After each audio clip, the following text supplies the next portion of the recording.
Imagina un mundo donde los doctores aún creían que el cuerpo humano estaba controlado por los 4 humores: sangre, bilis amarilla, bilis negra y flema. Donde las sangrías, los brebajes de hierbas y los rezos eran parte del mismo tratamiento. Un tiempo en el que la ciencia comenzaba a despertar, pero la superstición todavía gobernaba la mente de muchos. Ese mundo existió, y se llamó Renacimiento. Hoy te voy a contar cómo se cuidaban la salud los hombres y mujeres del Renacimiento, desde los médicos más cultos de las universidades de Italia hasta las curanderas de los pueblos, pasando por los barberos cirujanos que lo mismo te afeitaban que te abrían una vena. Vamos a descubrir cómo se entendía el cuerpo, cómo se curaban las enfermedades y qué papel tuvieron figuras como Leonardo da Vinci o Paracelso en esta revolución de la medicina. El Renacimiento fue una época de cambio. Las antiguas ideas de la Edad Media empezaban a tambalearse, y los sabios miraban al pasado, a los textos griegos y romanos, buscando respuestas nuevas. Pero también fue un tiempo de contradicciones. Mientras algunos médicos empezaban a diseccionar cadáveres para entender la anatomía, otros seguían recetando oraciones y ungüentos milagrosos. En las calles de Florencia o París, el olor a hierbas medicinales se mezclaba con el de los mercados y las tabernas. Los hospitales empezaban a parecerse más a lugares de atención médica y menos a simples refugios para enfermos y pobres. Sin embargo, la mayoría de la gente seguía confiando en remedios caseros, supersticiones y consejos de vecinas experimentadas. En este viaje, conocerás cómo se trataban las enfermedades más comunes, qué se creía sobre la higiene, cómo se enfrentaban a epidemias como la peste, y por qué algunos de los mayores avances médicos nacieron precisamente en esos siglos de descubrimiento y locura. Prepárate para sumergirte en una historia donde ciencia, arte y misterio se entrelazan, porque así se cuidaba la salud en el Renacimiento. Para entender cómo se cuidaban la salud en el Renacimiento, hay que empezar por la base, la teoría de los 4 humores.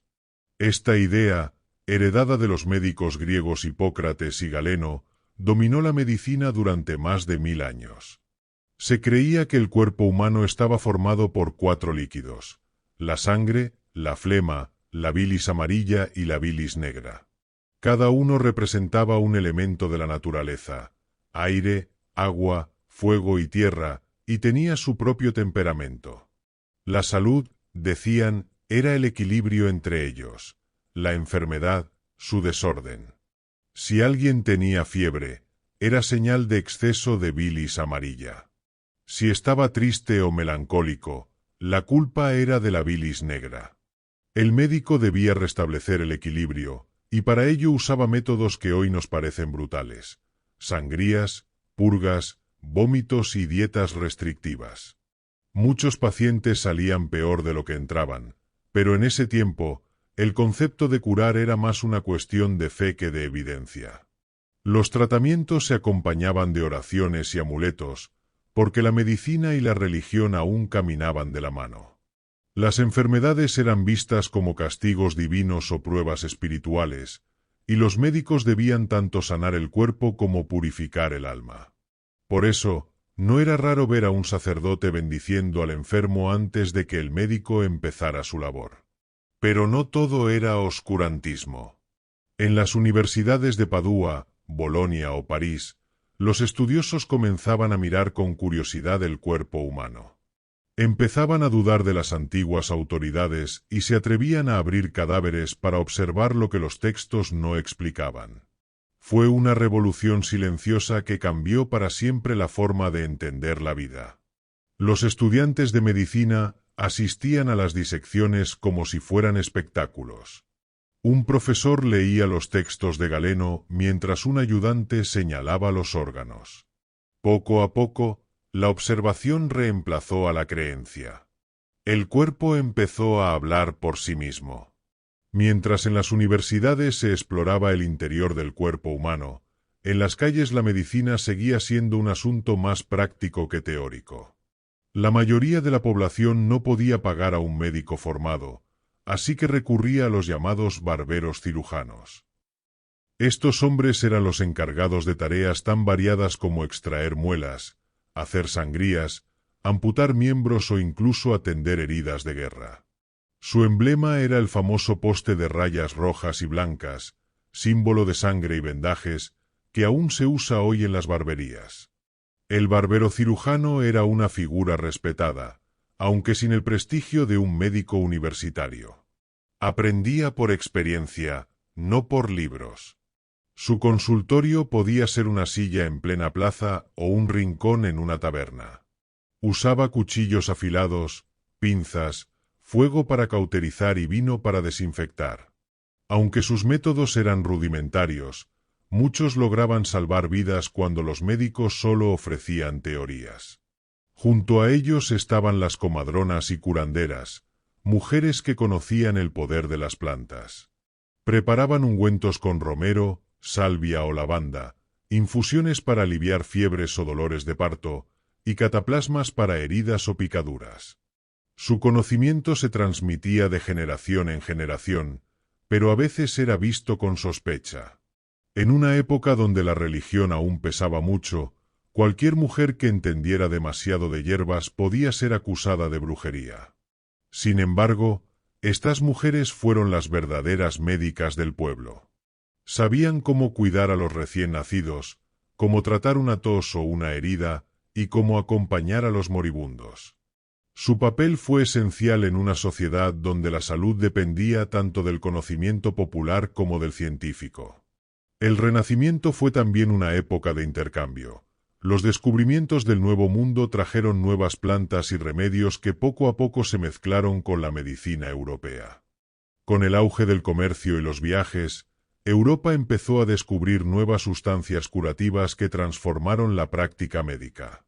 Desde América llegaron productos exóticos como la quina, extraída de la corteza de un árbol andino y usada para tratar las fiebres, especialmente las del paludismo. También se difundió el uso del tabaco y de diversas plantas desconocidas hasta entonces, que los boticarios estudiaban con entusiasmo, buscando en ellas propiedades medicinales. Los boticarios o apotecarios eran figuras clave en el cuidado de la salud. Sus tiendas eran verdaderos laboratorios donde se mezclaban ingredientes vegetales, minerales y animales para crear pócimas, bálsamos y polvos. El olor de hierbas secas, vinagre y alcohol impregnaba el aire, y los frascos de vidrio alineados en los estantes contenían desde simples infusiones hasta complejos elixires. Muchos de ellos trabajaban en estrecha relación con los médicos, preparando las recetas que éstos prescribían. Pero otros, más ambiciosos, creaban sus propias fórmulas secretas, prometiendo curaciones milagrosas que a veces rozaban la charlatanería. Uno de los nombres más famosos de este periodo fue Paracelso, un médico suizo que desafió abiertamente las ideas de Galeno.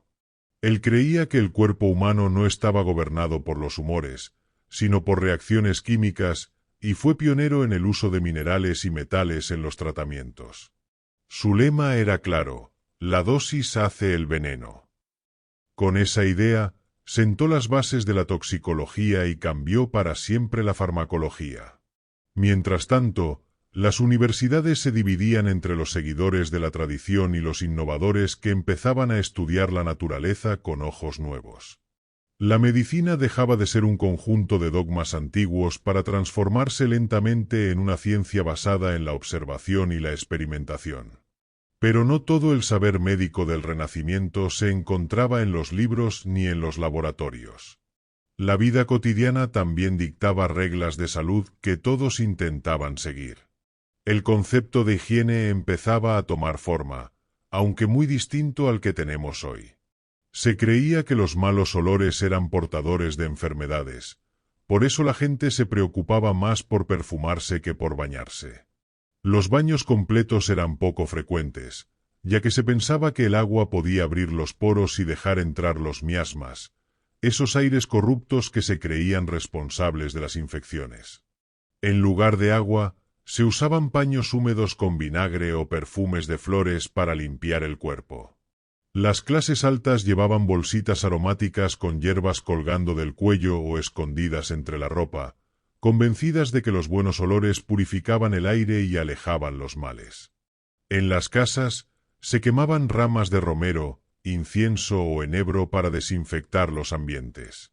La alimentación también era parte fundamental del cuidado de la salud. Siguiendo las teorías médicas de la época, se pensaba que cada alimento tenía una cualidad caliente, fría, seca o húmeda. Comer era, en cierto modo, una forma de equilibrar los humores. Así, las personas melancólicas debían evitar los alimentos fríos y secos, mientras que los coléricos preferían comidas más ligeras y frescas.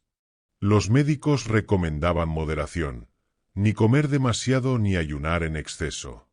El vino se consideraba beneficioso en pequeñas dosis, y el pan era la base de casi toda dieta. Las frutas y verduras eran vistas con recelo por su frialdad, y la carne era símbolo de fuerza, aunque solo los más ricos podían permitírsela a diario. Cuidar el cuerpo era también cuidar el alma, y muchos creían que una vida virtuosa y alegre podía mantener alejadas las enfermedades. Durante el Renacimiento, las epidemias eran una amenaza constante.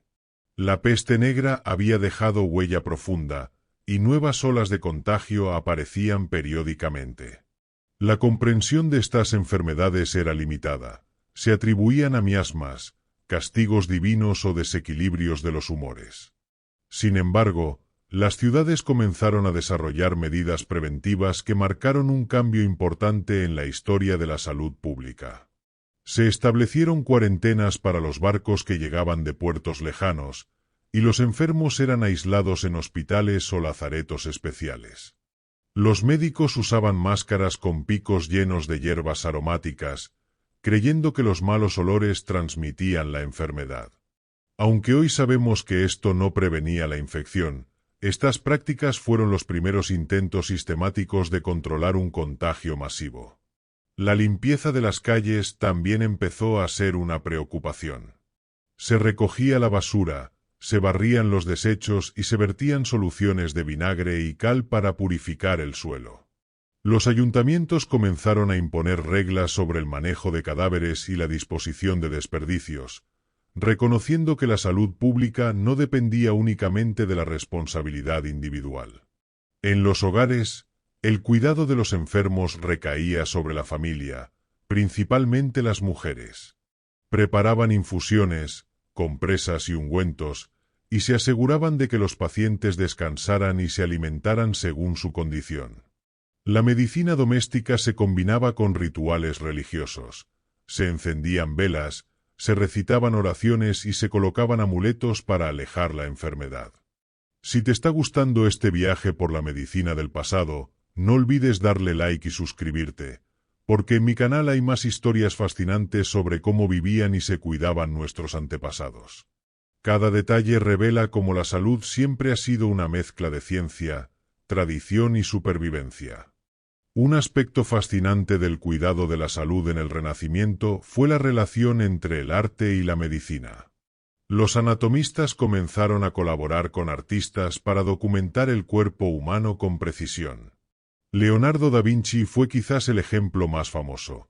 Realizó cientos de dibujos basados en disecciones, observando cada músculo, órgano y vena con un detalle que sorprendía incluso a sus contemporáneos. Estos estudios no solo ayudaron a comprender mejor la anatomía, sino que también acercaron la medicina al mundo del arte, mostrando que el conocimiento y la belleza podían caminar juntos. En las ciudades, los hospitales empezaron a adquirir una estructura más organizada. Ya no eran solo refugios para los pobres. Contaban con salas separadas para diferentes tipos de pacientes y con personal que atendía de manera más sistemática. Algunas instituciones, como el Hospital de Santa María Nuova en Florencia, combinaban la asistencia médica con la enseñanza, formando a médicos y enfermeras. Esto marcó un cambio importante. La salud comenzó a ser vista como un asunto que requería preparación, disciplina y observación metódica. Además, los estudios sobre higiene personal se expandieron. Aunque los baños completos seguían siendo raros, se recomendaba lavarse manos y rostro, y mantener la ropa limpia. El uso de perfumes y aceites no era solo estético, sino que se creía que ayudaba a protegerse de los contagios. También surgieron consejos sobre el aire. Ventilar las habitaciones y dormir en espacios con corrientes de aire consideradas saludables era una práctica común. La medicina del Renacimiento no era homogénea.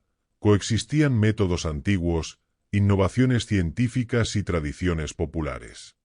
Esta mezcla a veces generaba conflictos, pero también impulsó avances que sentaron las bases de la medicina moderna.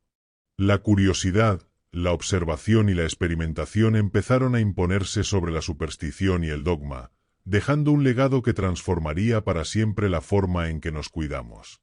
Otro aspecto curioso del cuidado de la salud en el Renacimiento fue la importancia que se le daba al movimiento y al ejercicio físico. Aunque no existían gimnasios modernos ni rutinas estructuradas, se creía que caminar al aire libre, montar a caballo o practicar esgrima ayudaba a mantener el equilibrio de los humores. Los médicos recomendaban actividades según el temperamento del paciente.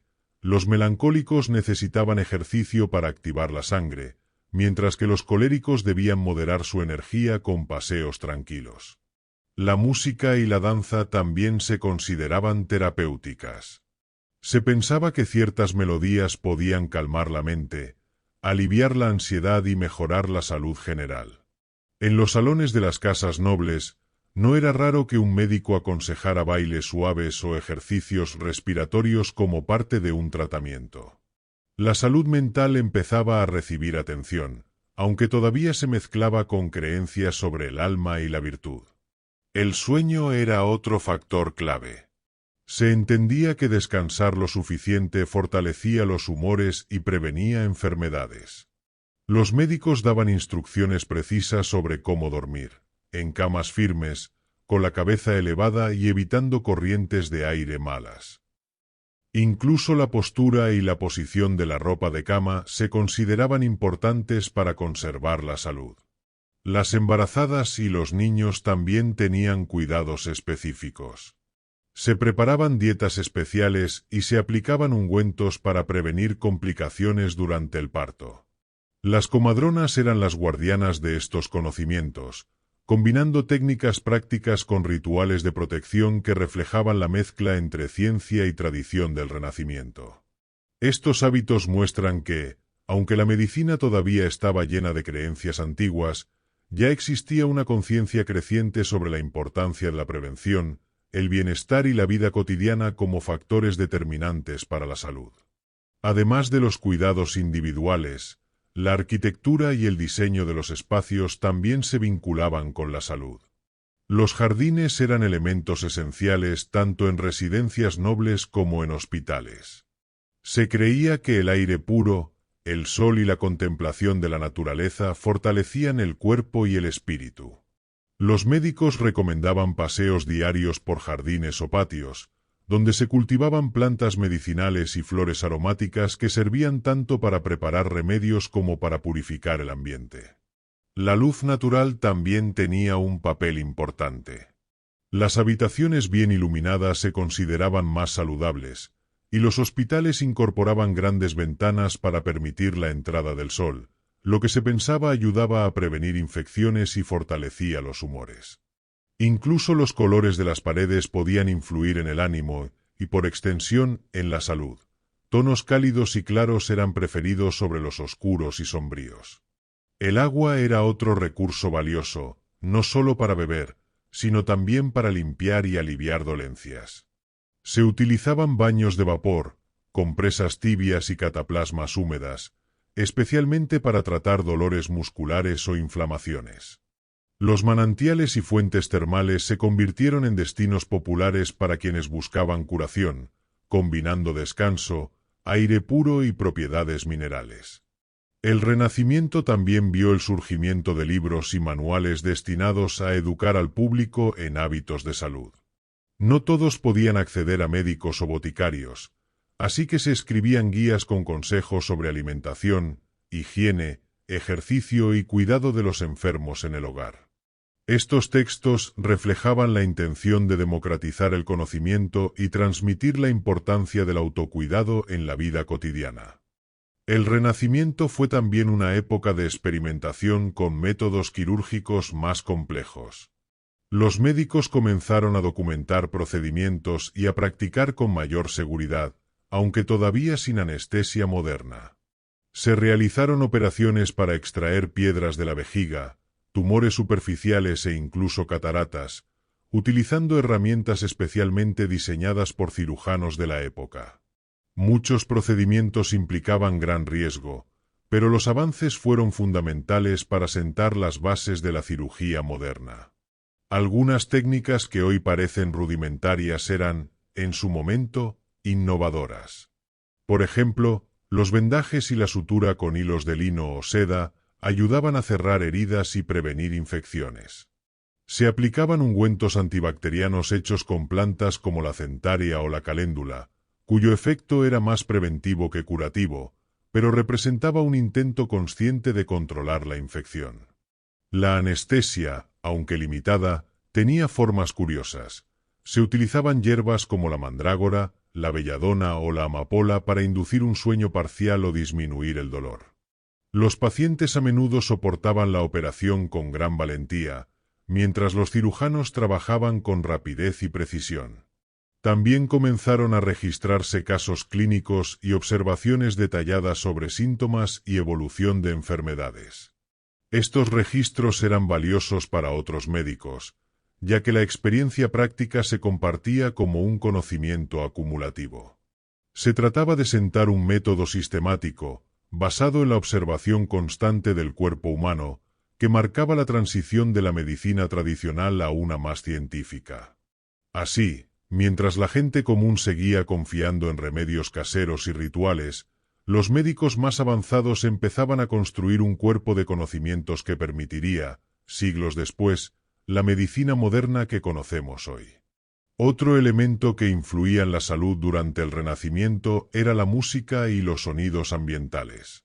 Se creía que ciertos tonos y melodías podían afectar directamente los humores y equilibrar el cuerpo y la mente. Los médicos recomendaban escuchar cantos suaves o música instrumental para calmar la ansiedad, aliviar dolores de cabeza o inducir un estado de tranquilidad en enfermos crónicos. Incluso los hospitales contaban con coros o músicos ocasionales para acompañar la recuperación de los pacientes.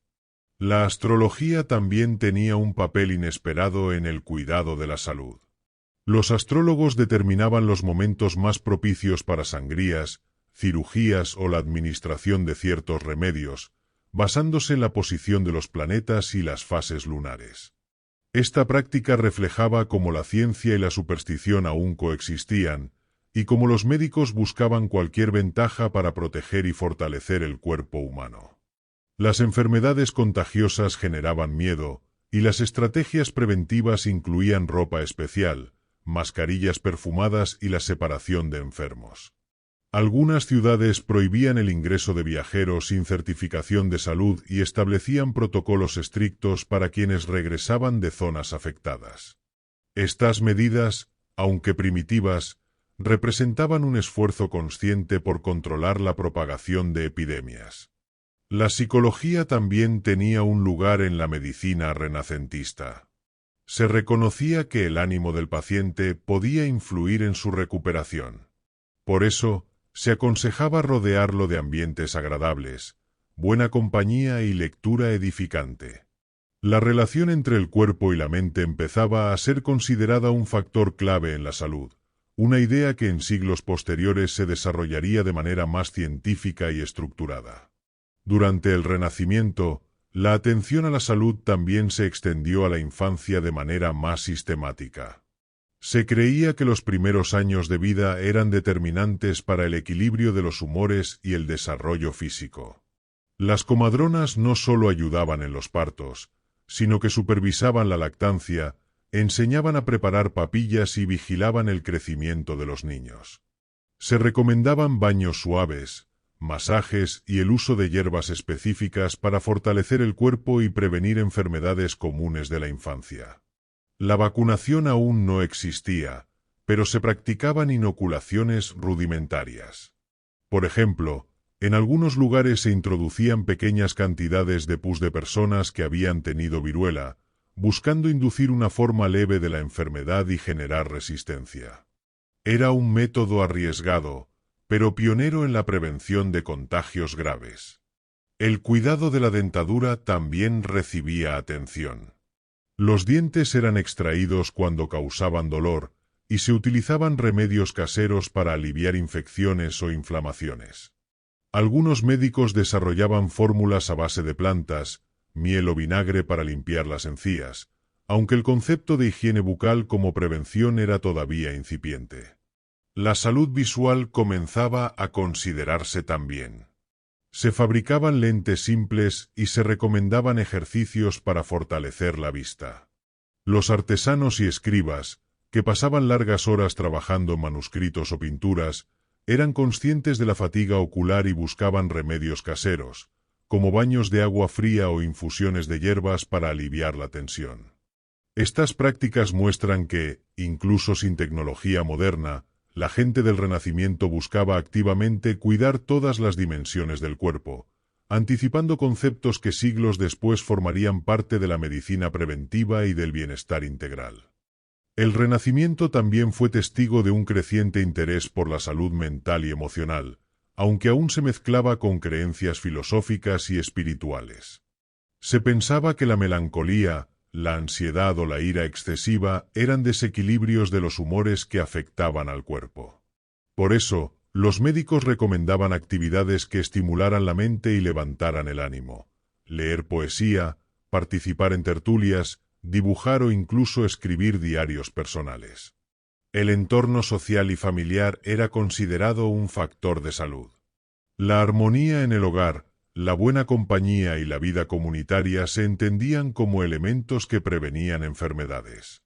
Por el contrario, los conflictos, el aislamiento o la tristeza prolongada podían empeorar la condición física y alterar los humores, demostrando cómo la medicina renacentista ya intuía la conexión entre mente y cuerpo. La terapia ocupacional también tenía un papel. Las personas con dolencias físicas o nerviosas realizaban tareas ligeras, como bordado, carpintería o jardinería, para mantener la movilidad y la concentración. Estas actividades ayudaban a prevenir la atrofia muscular y mantenían activa la mente, siendo precursoras de conceptos modernos de rehabilitación. Incluso los paseos por la naturaleza formaban parte de la medicina recreativa. Se aconsejaba caminar por bosques, riberas o colinas, respirando aire puro, observando la flora y escuchando los sonidos del entorno. Se creía que estas prácticas equilibraban los humores, reducían la melancolía y fortalecían el sistema inmunológico de manera indirecta. En definitiva, el Renacimiento no solo transformó la medicina física, sino que también comenzó a valorar la salud emocional y la calidad de vida como componentes esenciales del bienestar humano. Otro aspecto destacado del cuidado de la salud en el Renacimiento fue la relación con la alimentación medicinal.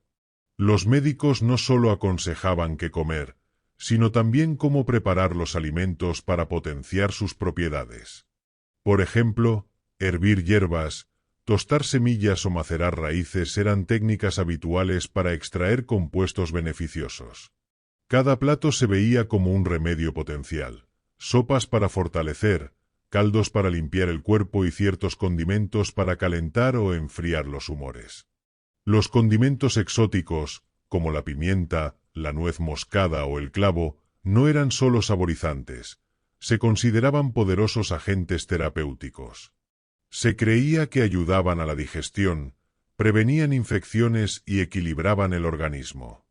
La cocina se convirtió así en un espacio donde la ciencia, la tradición y la creatividad se mezclaban, y los alimentos eran tanto medicina como sustento. El consumo de líquidos también estaba regulado. El vino, la cerveza y los licores tenían un papel medicinal, y se recomendaban según la constitución del paciente y la estación del año. El agua, en cambio, debía ser fresca y limpia, y muchas familias recurrían a manantiales o filtrados rudimentarios para asegurarse de que no causara enfermedades. Los hábitos alimenticios estaban, además, relacionados con la prevención de enfermedades. Comer despacio, masticar bien y combinar correctamente los alimentos eran consejos frecuentes. Los médicos enseñaban que un estómago sobrecargado o mal digerido podía afectar no solo la salud física, sino también el equilibrio emocional y los humores.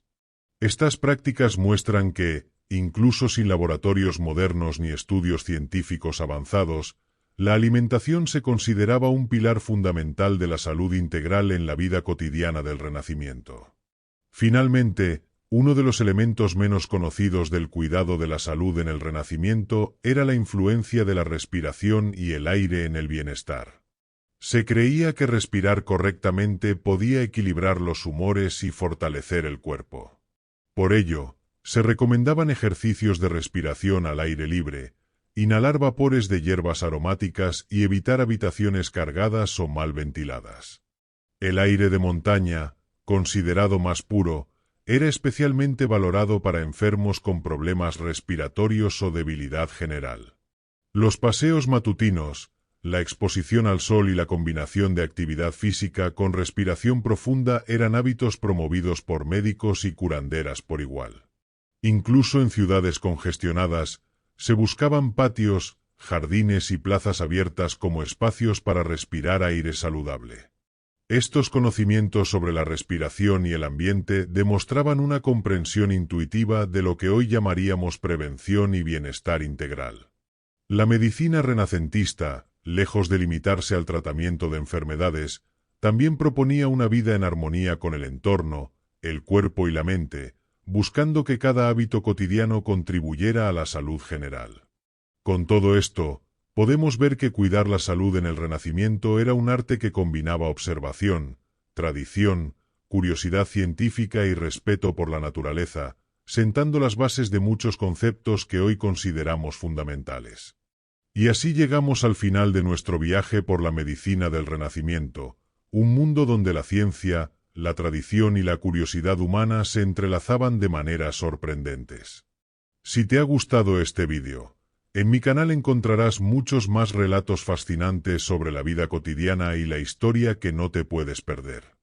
No olvides darle like, suscribirte y activar la campanita para no perderte ninguna historia. Ahora quiero saber tu opinión. Si pudieras vivir en cualquier época del pasado y experimentar cómo cuidaban la salud, ¿en cuál escogerías estar y por qué? Déjamelo en los comentarios. Me encantaría leer tus respuestas. Y para seguir explorando la historia de manera sorprendente y entretenida, aquí te dejo un vídeo que no querrás perderte.